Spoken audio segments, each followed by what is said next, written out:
The NBA.com released their GM surveys where they survey all the GMs and they tell you certain things. Who do they think is going to be the MVP? Who's going to win the finals?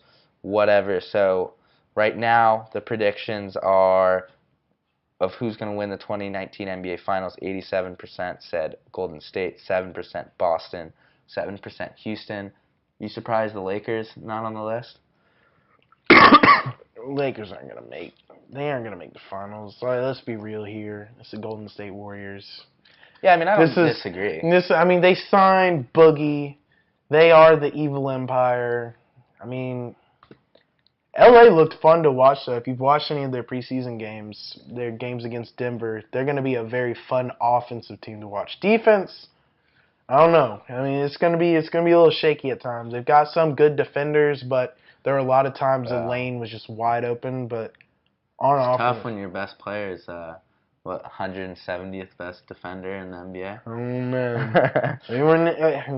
come on now. I'm a little surprised not one person said it, just because there's not one person out there that's thinking, hey, comparing the Lakers roster to Cleveland's and then saying, hey, LeBron took that to the finals, but the difference is that was in the Eastern Conference.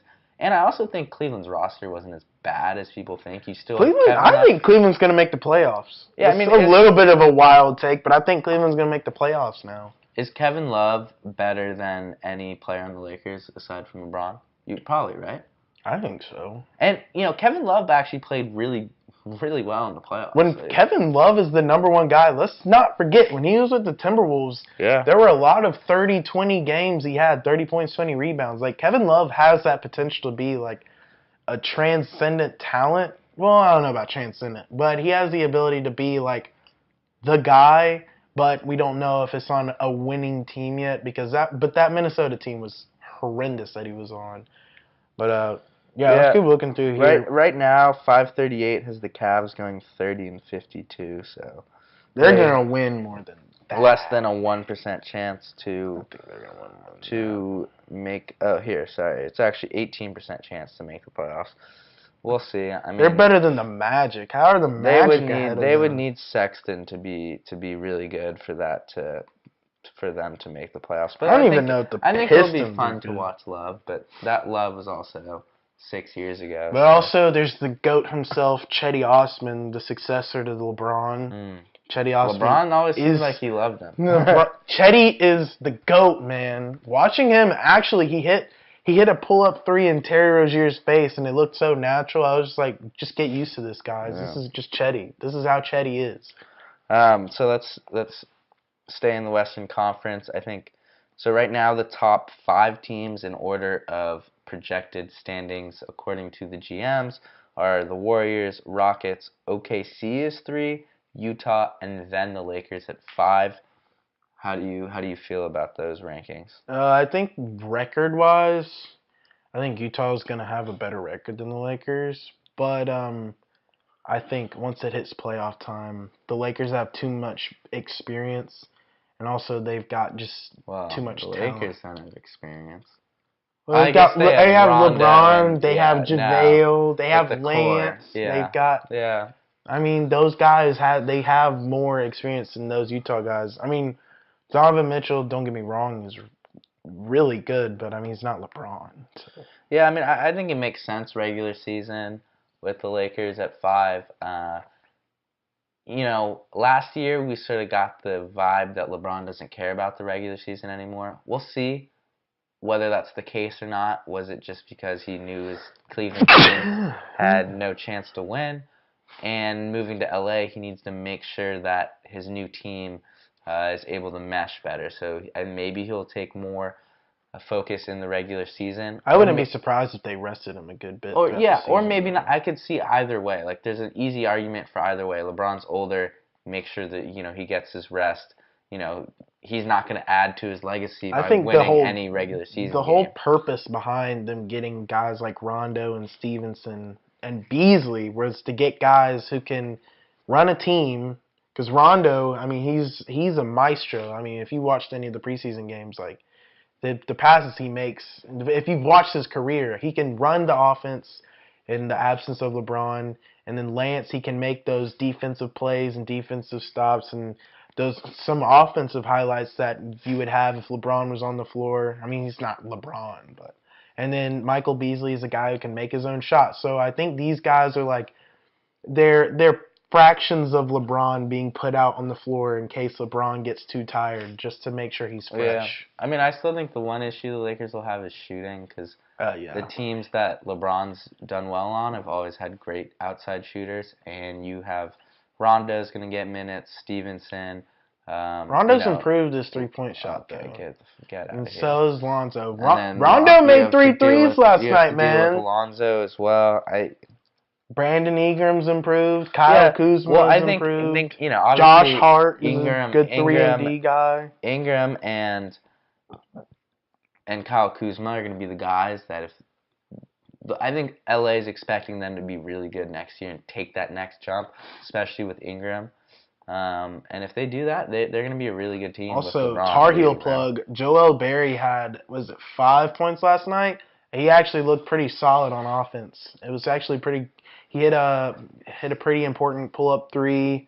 I think he had a very important jump shot towards the end of the game. I mean, it's still preseason, but it was still nice to see a Carolina player contributing.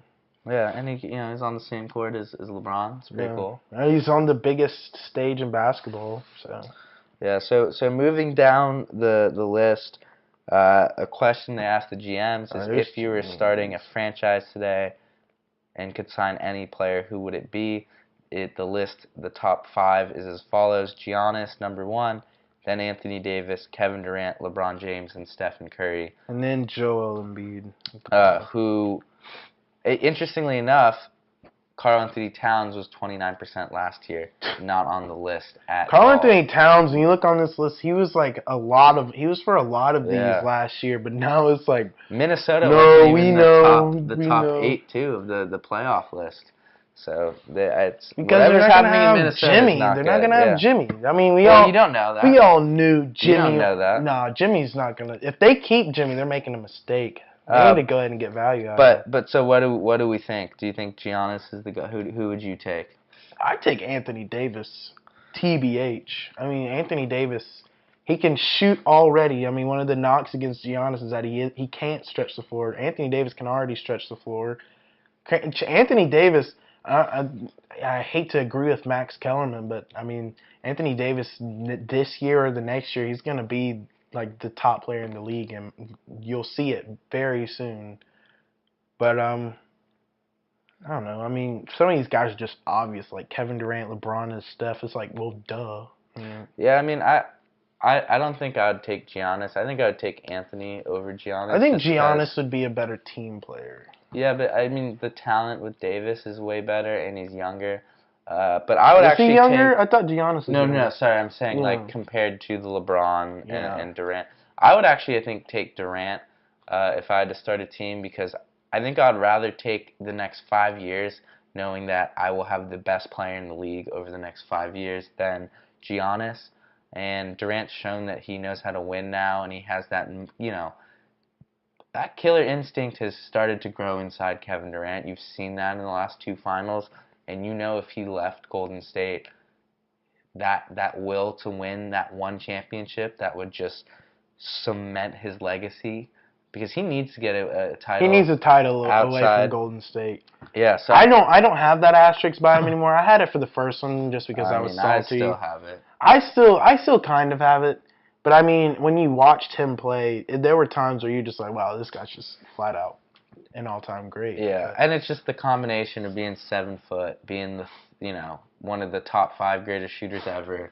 He's now pretty good defensively. He's a good passer, obviously elite scorer. I mean, he's just probably the greatest package of an NBA player ever. Just height, skill, all that combination. So I think I would go with him.